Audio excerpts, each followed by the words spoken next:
Welcome, I'm Mike Sharkwriter and we'll be covering today Star Trek Line's newest free Tier 6 ship, or more of a preview of it, because the Jarok Alliance carrier is not available at the moment, but we've just started to get some more information about this ship. Okay, this is as been going to play. It's a preview, not a review. This is more of a news update showing off the latest anniversary ship. It's currently not in game and is more of due to be released sometime next week. And then we have to spend quite a while to get to it. Most of the information I've got here is from both the cryptic streams and their blogs, and is based on a test build of the game. As is because it's a test build or development build, stats are subject to change. I'm also trying to summarise a lot of information from a 30-minute section of a full 1.5 hour stream. Also, quite a few elements of this I've taken from the blog. Now,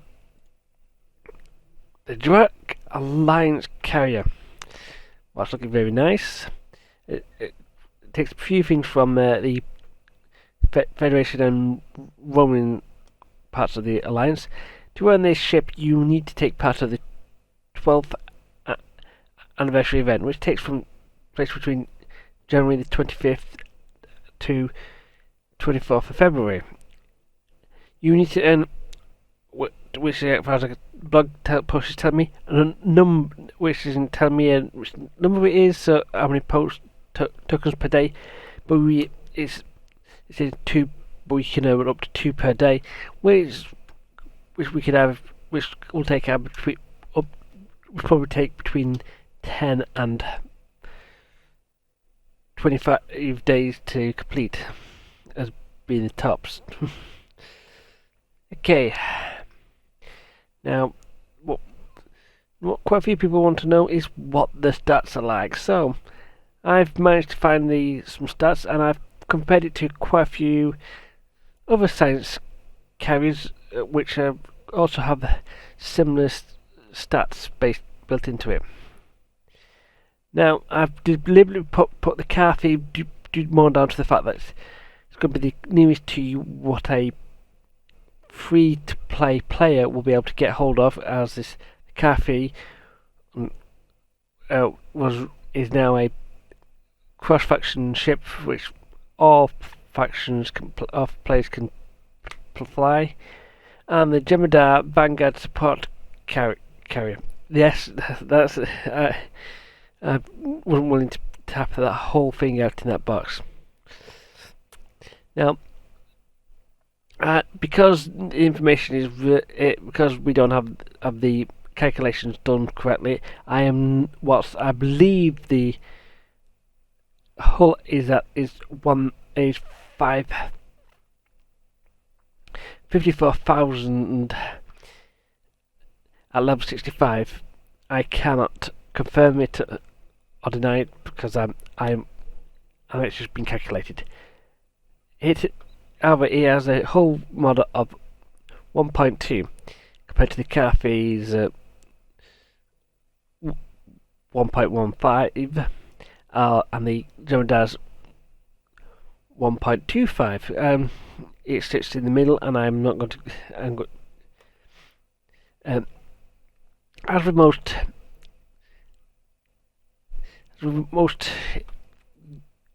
most Roman-based ships, they've got usually gets a bit more better shield mod at expense to hull. So they've got the highest.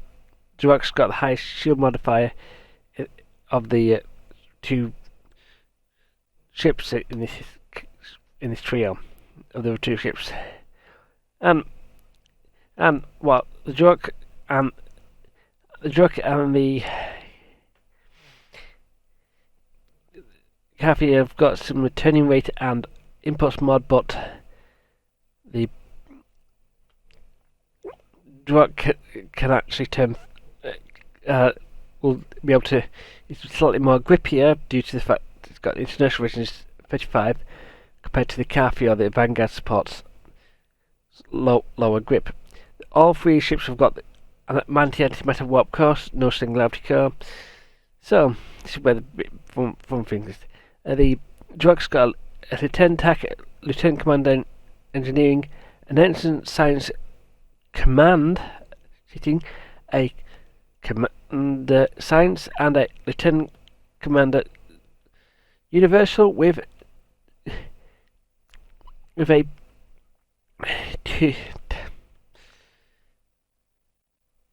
temporal operative slot. As a science character craft, it's a 3-4-3 aft weapon layout. As of consoles, it's got 4 engineering, 4 science, and 3 tactical. So it's quite decent to keeping itself around. And it's also got 3 device slots, and it can support dual cannons as well. It's got a unique console called the sensor suspension burst, and it also has 2 hangar bays.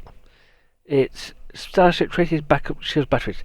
I'm going to leave the 2 descriptions of the 2 unique console and the trait till later, because I've got another slide with them on. The Kafi's biggest thing is it's a lot more front heavy, and whilst it's got, due to the fact I'm using the T5U variant, not the T5 variant which you can pick up for free, I've deliberately marked that the engineering slot is basically you've gained an extra engineering slot, so you have a free engineering consoles instead of the previous 2. However, this is very and Vanguard supports has got quite a lot of unique and intrinsic stuff. There's the Hydrogen Wave Communication Networks is its unique console, but it has on here 3 different intrinsic perks. So instead of its hangar bay like the other 2, it also has a Vanguard support pet and subsystem targeting, and its Starship Trait is also about the pets. So that's part of the reason why I'm doing it, and it's also got a command seat on here, so it's very much going to be worth looking at it a bit more detail. But I'm not really supposed to talk about the Vanguard support, but let's really talk about the console and the trait. Now these are coming from the stream. And again, stats on here. Whilst the streamer was in space, these stats may and could change during the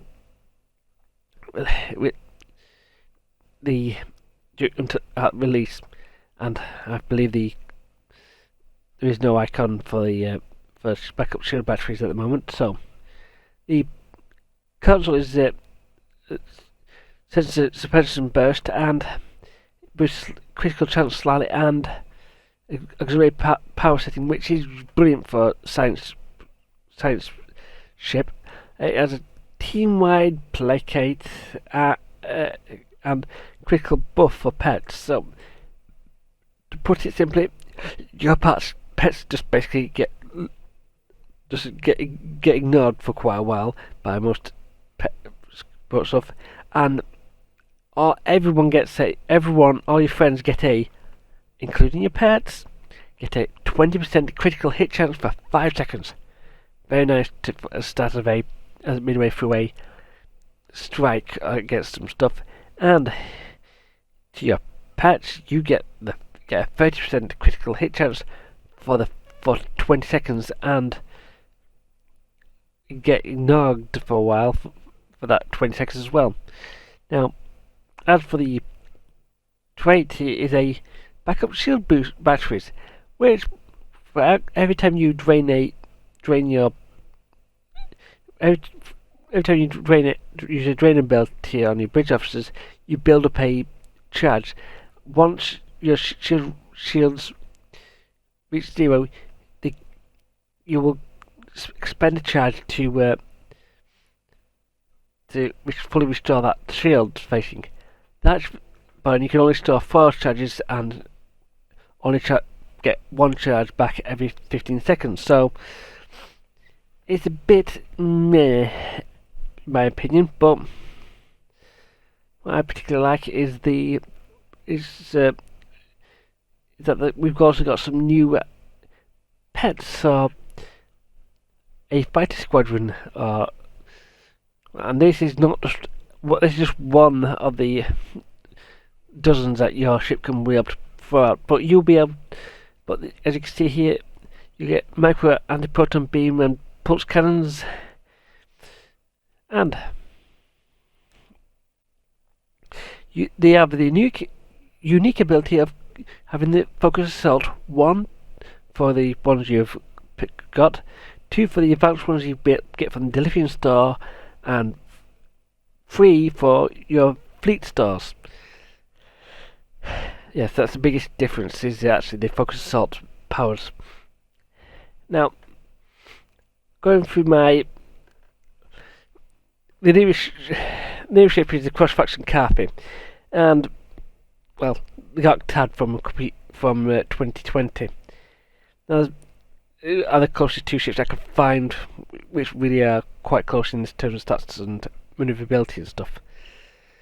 So I think it's going to do good, but not do the best around. The Vanguard support carrier is one of the few T-ship ships that I think is close to the ship that this is going for, but is not. Well, several things aren't going to be going for it as well. The new pets actually have forced the way that change to how focus assault skill is working. So will work. So as given the way that it used to just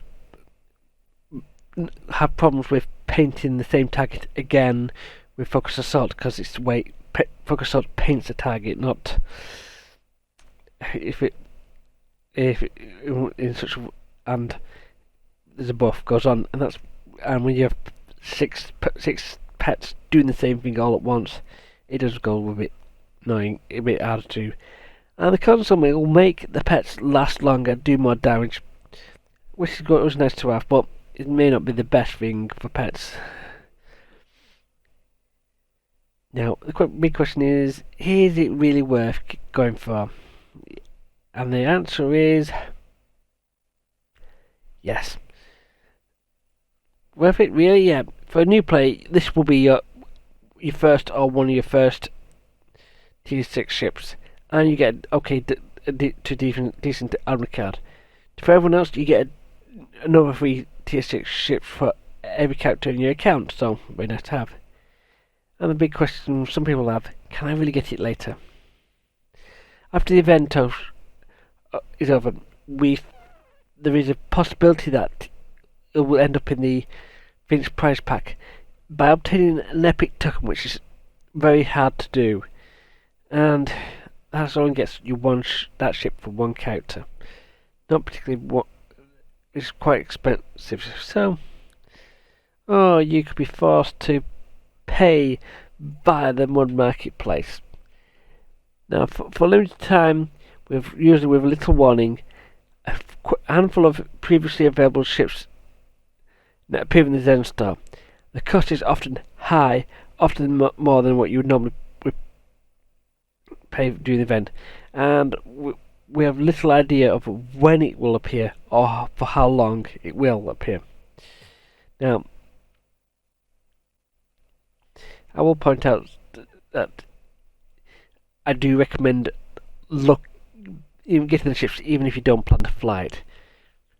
I didn't plan to apply the pressure trial, but it's got a decent trait called hardness, and it was for a while one of the best traits in the game.